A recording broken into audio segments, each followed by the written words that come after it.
Olá, eu sou o professor Eldio Lobo, médico psiquiatra forense titulado pela Associação Brasileira de Psiquiatria e Associação Médica Brasileira. Essa é a mini aula, o que é nexo técnico epidemiológico, e faz parte da divulgação da nossa pós-graduação em neurociências forenses, da nossa parceria da Vida Mental, onde sou diretor, com a Universidade Paulista. Aproveito e convido para você já fazer a sua inscrição aqui no nosso canal youtube.com/Vida Mental e receber os avisos das nossas novas publicações.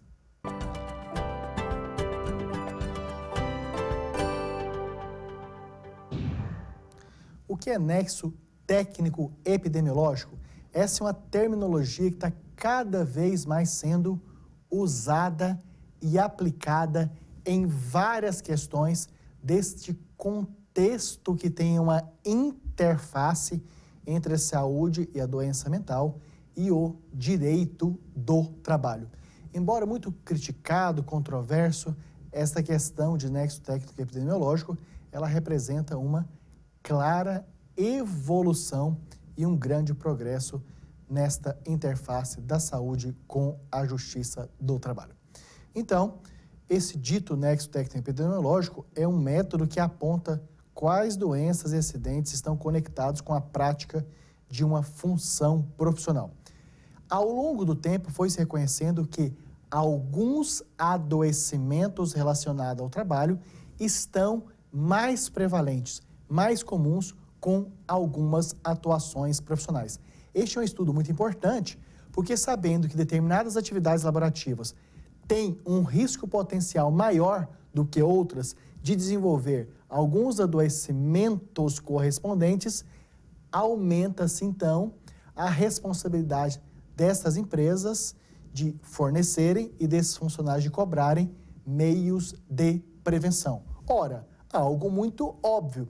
Se eu trabalho, ou se eu tenho uma empresa que trabalha com uma atividade que a ciência já mostrou que tem um risco de adoecimento específico maior, passamos então, nós que trabalhamos, sindicatos, nossos representantes, mais os contratantes a terem políticas de prevenção. Por exemplo, quando o trabalhador contrai uma doença inteiramente correlacionada à sua função de trabalho, fica caracterizado o acidente de trabalho.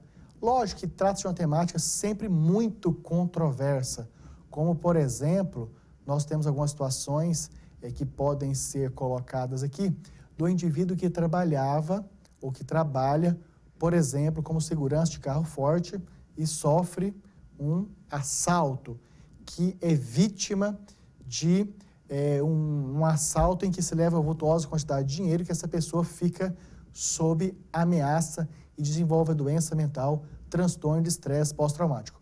Nós temos vários possíveis entendimentos que tratam-se de um acidente de trabalho, uma doença claramente, inteiramente correlacionada à função laborativa. Mas há outros entendimentos que contrariam esta conclusão. Enfim, por isso que nós orientamos e ensinamos nos nossos cursos de pós-graduação como tratar cada caso como sendo único, devido aos aspectos não concordantes que possam ser colocados de maneira sistemática a todos os casos avaliados. E a relação entre empregado e empregador pode ser conturbada. Então, isto, mesmo que o movimento sindical no Brasil tenha passado por transformações e em algumas categorias tenha ocorrido um enfraquecimento, ainda é frequente esse conjunto de problemáticas nas relações trabalhador e contratante. Então, com frequência, a legislação resguarda os direitos do hipossuficiente desta relação jurídica, ou seja, é considerado o hipossuficiente ou empregado, ou seja, o lado mais fraco da relação. E oposição de empregadores em notificar enfermidades ocupacionais. Então, muitos serviços de recursos humanos sendo criticados porque não fazem os registros dos adoecimentos relacionados direta ou indiretamente ou parcialmente ao trabalho nos seus processos internos. E o legislador criou maneiras de garantir a proteção da saúde física e psíquica do trabalhador. Então, qual a lógica de se estudar profundamente nexo técnico epidemiológico em um curso de pós-graduação em neurociências forenses, porque a saúde do trabalhador pode ser prejudicada e, melhor ainda, deve prevenir-se de prejuízos também, assim como já se preocupava com a saúde física, deve se preocupar fortemente com a saúde mental.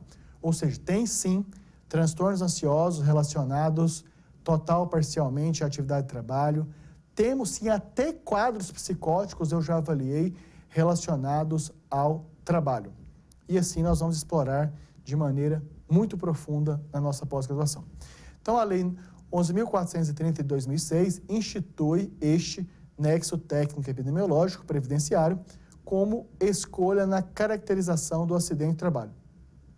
Essa foi uma grande evolução e uma possibilidade de facilitar os tão criticados médicos peritos do Instituto Nacional de Seguridade Social. Então, permitiu ao perito do INSS essa conexão de saúde e atividade do trabalhador. Aqui nós pensamos o artigo 21A. A perícia médica do INSS considerará caracterizada a natureza acidentária da incapacidade quanto constatar a ocorrência do nexo técnico epidemiológico entre o agravo decorrente da relação entre a atividade da empresa e a atividade mórbida motivadora da incapacidade elencada na Classificação Internacional de Doenças em conformidade com o que dispuser o regulamento. Então, aqui facilitou-se muito o perito do INSS, que tinha que fazer um árduo exercício de inferência, suposições. Com essa lei facilitou-se o trabalho dele no modo de relacionar trabalho, adoecimento, relação entre trabalho e adoecimento. O perito, para determinar o nexo técnico epidemiológico previdenciário, necessita relacionar as peculiaridades individuais do empregado, ou seja, as pessoas possuem suscetibilidades variáveis a determinados adoecimentos, ou seja, muitas e muitas atividades que têm risco de adoecimento, em função de características particulares do indivíduo, esse adoecimento não ocorre. E com os elementos coletivos laborais. Enfim, para o perito, este novo conhecimento formalizado viabiliza uma forma mais justa de avaliar características do indivíduo, características do trabalho e possível relação do adoecimento do indivíduo com o trabalho. Há uma tendência muito forte das pessoas que não são estudiosas profundas da área de encararem alguém que está trabalhando e que adoece psicicamente, de ter uma relação direta e exclusiva entre o trabalho e o adoecimento mental. E não por quê? Porque claramente as doenças mentais, elas são, desculpem, em ampla literatura científica de causa multifatorial. Então, na consolidação das leis do trabalho, nós temos no artigo 168, será obrigatório exame médico por conta do empregador, nas condições estabelecidas nesse artigo e nas instruções complementares a serem expedidas pelo Ministério do Trabalho. A admissão, na demissão e periodicamente. Então, aí as empresas realizam esses exames e, antes, muito focado quase exclusivamente em questões físicas e agora também tendo um processo de iniciação e evolução para as questões psíquicas. Felizmente. No exame admissional, então, verifica se o candidato apresenta ou não transtorno mental anterior ao trabalho. Infelizmente, vários, tanto profissionais da saúde como também empregados, relatam que isto é realizado pelo médico do trabalho, pelo avaliador, em apenas uma ou duas perguntas, ou seja, se teve ou não algum adoecimento mental, em caso positivo, qual foi. Entendemos que neste modo de amadurecimento e prosperidade que estamos tendo nessa área de conhecimento, que os médicos do trabalho, que avaliadores nos processos admissionais possam avaliar com mais amplitude a questão da saúde do adoecimento mental do trabalhador antes do início de uma determinada atividade. Até porque apresentar adoecimento mental, por si só, não é fator de exclusão do trabalho, mas é fator de readequação em uma ou outra função. No exame periódico, então, verifica periodicamente a saúde do funcionário de determinada empresa. Isso é muito importante porque algumas das pessoas, ao longo do tempo de trabalho, adoecem. Não necessariamente por conta do trabalho, mas podendo ser em função da atividade laborativa. E daí, então, esses exames periódicos têm essa importância muito grande. E no exame demissional é avaliado se o empregado saiu de determinada empresa nas mesmas condições que entrou. Aqui é muito importante resguardar que a empresa, quando um futuro ingresso judicial pleiteando indenização por nexo causal com o trabalho. No exame demissional também nós temos várias queixas, relatos de colegas médicos que dizem não terem ainda a habilidade para uma sólida avaliação do estado mental do indivíduo ao tempo da saída do trabalho. E também vários colaboradores que dizem que saíram do trabalho adoecidos e sequer teve uma pergunta no processo demissional do médico ou médica do trabalho sobre o atual estado de saúde psíquica ao tempo da demissão. Enfim, esta é uma aula que nós gostamos muito de dar, porque na nossa pós-graduação em Neurociências Forenses, ela é realizada de maneira ampla, rica, de forma que nós possamos melhorar muito e muito as práticas nesta área do conhecimento para uma maior segurança do próprio trabalhador e também da empresa. Ou seja, ambos vão ganhar com esse conhecimento mais atualizado. Então, sobre transtorno mental. Então, na psiquiatria, a avaliação da saúde mental do indivíduo para identificar se há ou não doença mental, se está relacionada com o trabalho. Então, do ponto de vista pericial, o psiquiatra forense avalia se o indivíduo adoecido mentalmente tem este seu adoecimento relacionado diretamente ao trabalho, e vamos falar que há um nexo causal entre trabalho e adoecimento mental, ou se há um nexo causal parcial, que é o que nós chamamos de concausa, ou seja, situações em que o trabalho foi parte do adoecimento e não exclusivamente o único motivo. Então, caso o psiquiatra constate um transtorno mental, este deve comunicar à empresa que deverá tomar as devidas precauções, como tratamento, licença, entre outros. Entre outros aqui, eu gosto muito de enfatizar mudança de função. Ou seja, por exemplo, professores que desenvolveram um determinado adoecimento mental, como, por exemplo, depressão ou transtornos ansiosos, em função da atividade pedagógica, podem ser readaptados na escola para uma outra função, onde possa continuar tendo efetividade produtiva sem ter, por exemplo, contato direto com aluno. E cada uma dessas etapas possui um caráter preventivo. Cada vez mais que o conhecimento na saúde e das leis vai evoluindo, notamos na nossa equipe, com muita satisfação, que valoriza cada vez mais os aspectos preventivos em detrimento daqueles que se espera o adoecimento. Porque prevenção torna os modos operacionais muito mais baratos, que previne afastamento, aposentadoria, readaptação.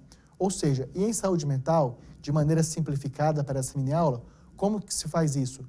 Prevenção secundária. O que é prevenção secundária? O diagnóstico mais precoce possível de um adoecimento para ter o tratamento devido, médico, psicológico, de terapia ocupacional, de intervenção do assistente social, nutricional, para evitar que esse indivíduo possa ter uma queda da produção, ou reabilitá-lo se ele já teve essa queda, reabilitá-lo com o tratamento e com outras práticas multiprofissionais. Então, cada uma dessas etapas possui um caráter preventivo, que evita grandes infortúnios em demandas judiciais, e o psiquiatra possui fundamental importância para avaliação e acompanhamento do empregado desde a entrada até a saída da empresa, embora isso culturalmente ainda não seja muito comum no Brasil. Então, este é um vídeo, uma mini-aula sobre nexo técnico e epidemiológico, como parte da divulgação da nossa pós-graduação em Neurociências Forenses, voltada para médicos psiquiatras, médicos do trabalho, advogados, gestores de recursos humanos, enfim, para um conjunto de psicólogos, assistentes sociais, enfermeiros que atuam nessas temáticas de interface da justiça e da saúde mental. Ou seja, se você tem uma dessas profissões e está afim de uma pós-graduação que possa levá-lo a atuar numa área altamente desafiadora de interface entre vários profissionais, vamos realizar a nossa pós-graduação em Neurociências Forenses. E aí, ela acontece através de um investimento muito justo, ou seja, nós temos parcelas muito viáveis de serem pagas. Uma outra grande vantagem do curso é que ele é no formato híbrido. Parte pode ser realizado à distância, do conforto da sua casa com acesso à internet e banda larga, e parte deve ser realizado presencialmente, onde se tem contato com profissionais de diferentes formações para ampliar o network e facilitar o primeiro trabalho, troca e indicação de clientes, compartilhamento de experiências e o contato direto com os nossos experientes professores. Clique nesse link que está no vídeo e abaixo do vídeo e tenha lá as informações para sua inscrição e matrícula na nossa pós-graduação. Dessa maneira, então, queremos garantir que estamos bastante disponíveis para tirar todas as suas dúvidas já antes da sua inscrição e matrícula. Podem fazer contato diretamente comigo no telefone 11 99622 8835, no e-mail lobo@vidamental.com.br, também nos outros contatos aqui da Vida Mental e da Unip. Estamos muito disponíveis e queremos contribuir fortemente que com essa pós-graduação em Neurociências Forenses, você possa ir para um nível de satisfação pessoal, desafio profissional, resolução de problemas e prosperidade da melhor maneira possível para um nível de performance muito mais além.